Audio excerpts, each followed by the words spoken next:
Hey, morning. Come on in. I'm just going to grab a coffee. The day with Dave.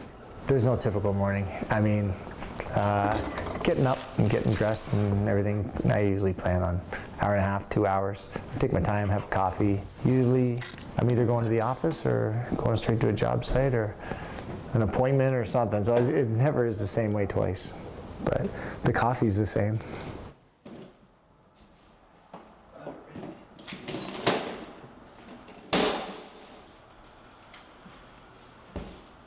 We're heading off to a job site now and meet with one of our clients and go over a couple things. We got the building's almost all built, so should be a nice quick meeting and then into the office. It's great. Like, it looks. I know I'm biased, but I think there's nothing really I would change. It was 2010. The boys bought it from our parents. They retired. I was already managing Lynn Lumber, and Jeff was already looking after Wilcon. I do the quotes and the estimating. I work on the permits and the drawings, and trying to help the job run smoothly once we get it. And basically, if somebody needs something, I'll do it. He's got a good handle on the estimating of the jobs because he worked on the crews before.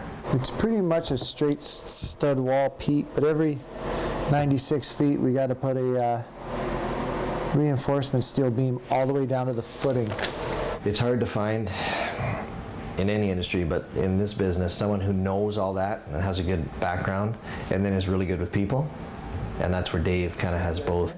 It's what I do, just as much as anything else who I am.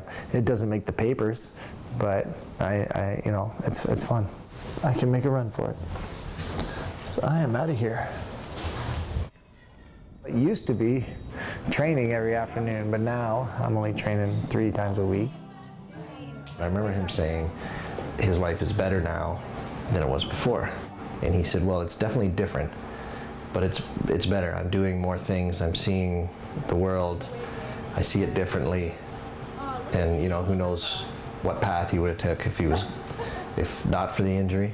Inspiring is kind of a funny word that gets thrown around sometimes, but it makes you think about your own life and what you take for granted. I like coming home and, if I got time to cook and watch the hockey game on TV, well, I'm gonna miss her. Well, all right, that is perfectly chopped. I'm gonna toast you and thanks for the day. We had a blast.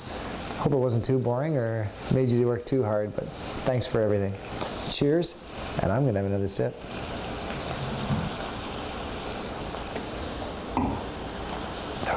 Oh, that's good.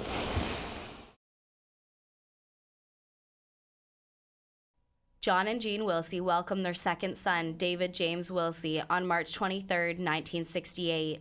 Throughout their childhood, Jeff, Dave, and Chris were inseparable. Hockey in the winter, baseball in the summer. We were never inside, never in the house. It was almost like a punishment to be inside. It was a great childhood, it really was. You definitely knew when Dave was in the room. You wouldn't be like an hour later go, oh, Dave's here. Like you knew the second he was there. Okay, now the party can start. On April 30th, 1995, at the age of 27, Dave's life was about to change forever.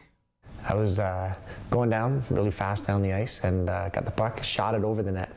And so I jumped over the defenseman, and when I went to cut in behind the net, I lost my footing and I went head first in the boards.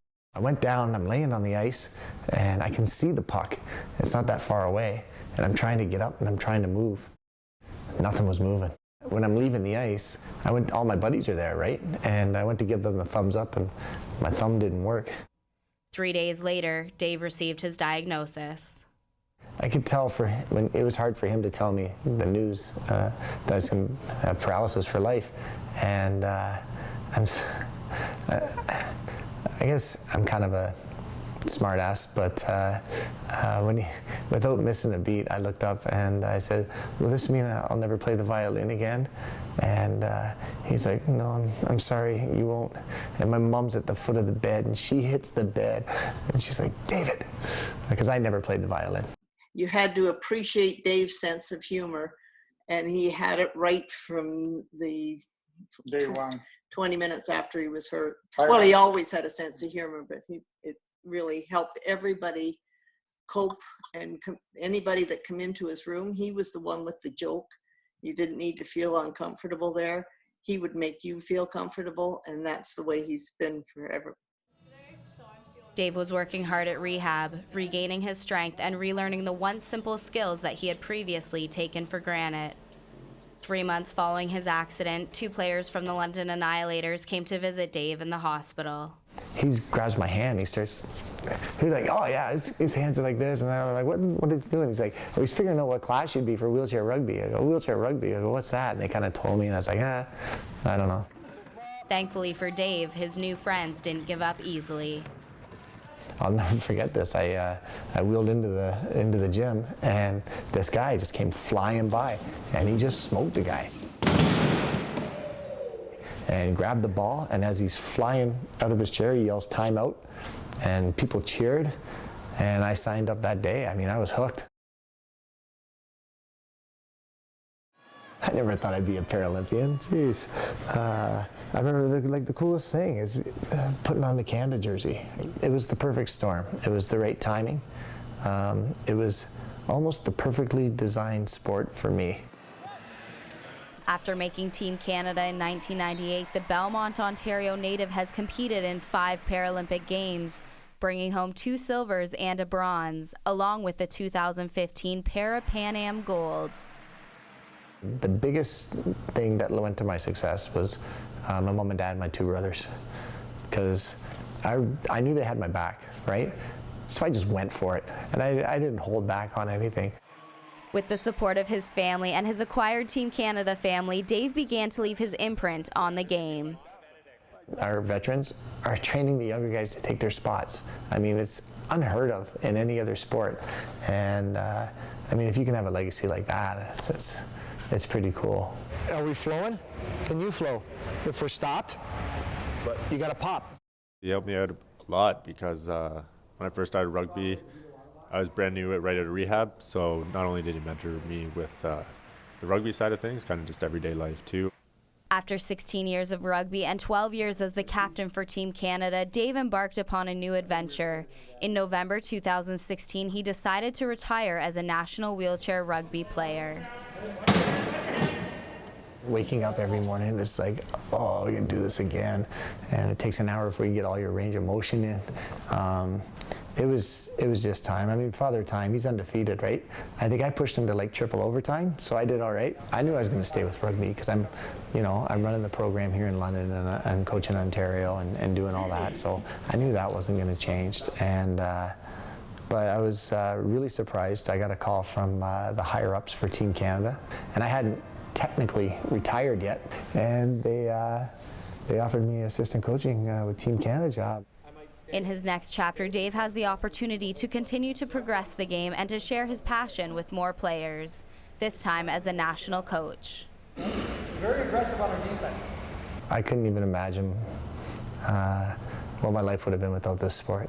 I mean, as a quadriplegic, first of all, it's one of the few sports that I can competitively compete in. And the fact that it's the only sport where you can just hit anybody at any time, I think that's pretty cool. He's a nice guy all the way around, on and off the court. To me, he's the best friend to me. Off the court, if we play against each other, we're trying to beat each other up, but to me, that's what brothers do. Rugby changed Dave Wilsey's life and filled his journey with many unforgettable memories. The friends I made, and maybe hopefully help a few people along the way, and fun. Nobody has more fun than me.